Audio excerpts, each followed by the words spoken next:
All right, stand by, everybody. All right, a very warm welcome back. We're kind of in the last sort of quarter of this conversation that's taken place about human settlements. And we're in Sandton. We're talking to Human Settlements Minister Lindiwe Sisulu and various other panelists that have joined us in conversation.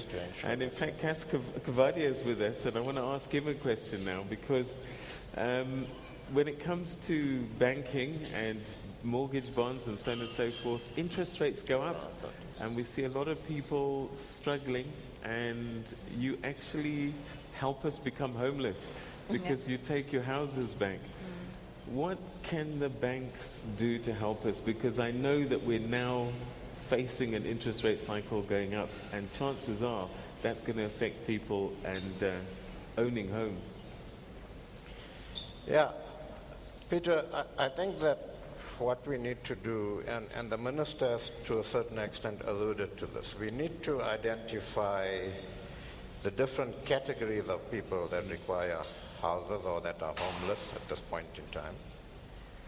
Identify which categories should be targeted for free RDP housing, which categories should be targeted for particular types of subsidies and so on. And then we need to sit down together and say, okay, how do, between the private sector and government, structure these things so that we actually achieve the outcomes we want to achieve. As far as interest rates going up, people not being able to afford their homes when interest rates go up and so on, the best banks can do, and we do currently, we just met with Treasury and DTI during the week on this, is to say, folks, if you have a mortgage, whether it's because interest rates have gone up or whether your economic circumstances have changed or whatever the case may be, don't wait until you can't repay your bond. Come and speak to banks, and 9 times out of 10, banks will try to restructure that mortgage so that you are able to pay it, because it's in the bank's interest to do that. Otherwise, what do we need to do? We need to kick you out, we need to repossess the house, and we need to put security people to protect the house, not in anybody's interest, okay? So I think that there needs to be a sort of responsibility and obligation on both sides, on the part of the borrower to say, look, and you do know in advance that you're going to get into trouble. You don't suddenly find out. So go to the bank, try to restructure that loan, and in 9 times out of 10 you will do that. At the end of the day, and the minister I think alluded to this as well, at the end of the day, from a long-term sustainable point of view, we're only going to solve the homeless and the housing and the human settlement problem as we solve the problem of jobs and people earning sustainable income and being able to afford this.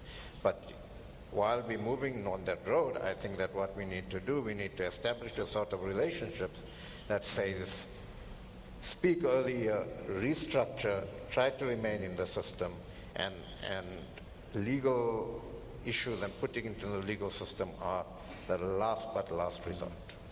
All right, Yusuf, Minister, a question for you, because I'm getting a sense that we almost need to re-engineer how we're doing this housing thing. And we've been building across. Is it time for us to start building upwards and building apartment blocks as opposed to the setup that we have at the moment? Because A, we're running out of space, and also it just makes more sense. And also, Mike, if you can add to that, because you know, you guys have got money and lots of cash, maybe you can assist. But Minister, how do we re-engineer and rethink this whole thing? Peter, I think we need to recognize the fact that having signed a social contract with the Department of Human Settlement, it's not the ultimate outcome. It's the beginning of a long process.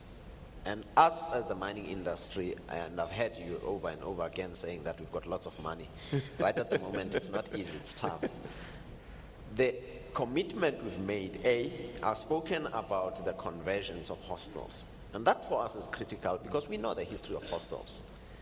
The second one is the issue of land, which Minister said we're not doing anybody a favor. We are committed to this country. When we have land and serviced land, we will provide for that land. The third one is the issue of provision of houses. If you have employees who stay in the area and they own a house, they become part of the business, they are citizens of this country. If you have employees who come from labor sending areas, you create rental units. So our contribution is multifaceted to ensure that the industry becomes part of this contract and the country as a whole becomes a success. So I agree with you that we need to look at the different options. How do we provide this housing solution? All right, so building up, are we going to see? Oh yes, we are definitely wanting to build up. Yeah. As you have indicated, we will be running out of land. And we're testing it slowly on some of the areas that we've got. Some of the newer estates that we're building have got multi-story buildings. We had stopped at 4 just to see how far we can go, and it is fairly acceptable to our people, and we're going further. And if there is a take-up on that, that is the way that we're going to be going. But on the issue that you were raising with Kes about what happens to people whose houses are taken up, there was an initiative between ourselves and the banks to form some kind of association between ourselves that can help these people either find a way of negotiating with the banks, because the banks have no need for a house that they've already sold. As Kes has said, it just costs them so much money to look after it. I am certain that between us we can find, and the estate agents board that we have, we can find a way of finding solutions of negotiating between the banks and those people who are about to lose houses, so that we don't have them coming to queue up and creating more, a bigger backlog for ourselves. All right, Yusuf, we're talking again about this new master spatial plan, integrated cities. Are we going to see low-income houses in the middle of high-income houses? Is that what the plan is? Peter, I think that's already starting to happen. We're getting more and more mixed-income housing projects developing,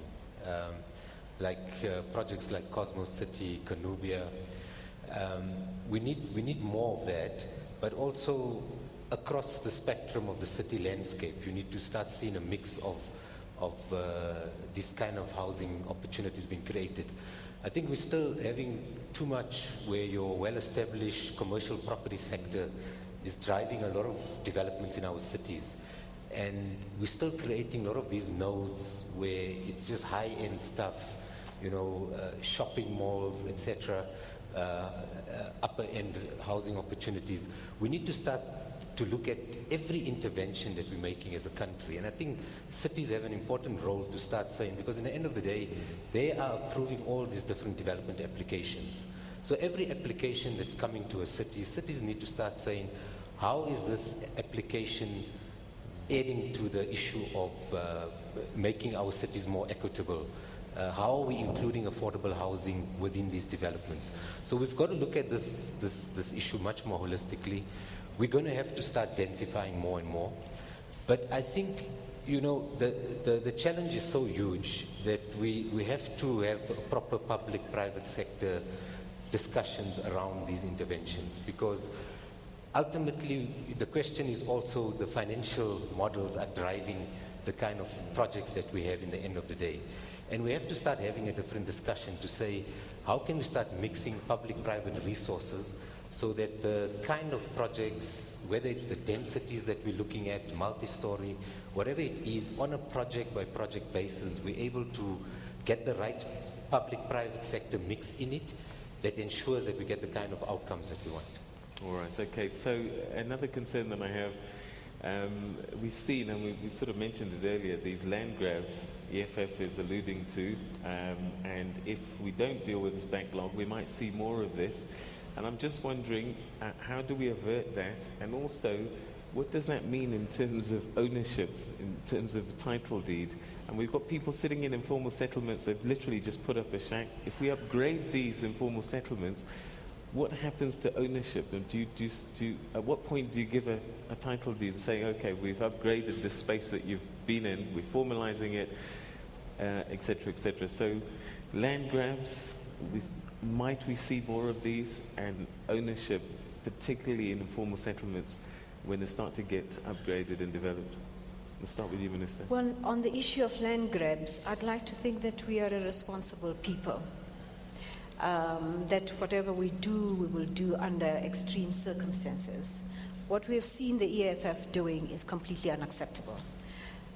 We would like to make sure that we can protect private property. We would like to make sure that there is an orderly way in which housing is given to people who need to benefit from that. But we would like to urge people who own land to look after that land. Because once that land is occupied, the process of removing those people is quite fraught with difficulties, as we saw in Lwandle recently. And where they feel that they cannot use the land, I'm very available to take up anything that is given, is made on offer. But I would not want to see red lines on the issue of land grab. I'd like to find that all of us have a responsibility and we respect other people's property. But it is getting quite... All right, we're running out of time, and I just want 30 seconds for you, Zukiswa, just to talk about title deeds and these land grabs that might happen. Okay. Well, for us, it would really be easy to do the title deeds once the property has been upgraded. Remember, the registration of property is linked to immovable property. So you can't register in an informal settlement because that shed can be taken up elsewhere. So the minute that settlement is formalized, we are able to do the title deed registrations.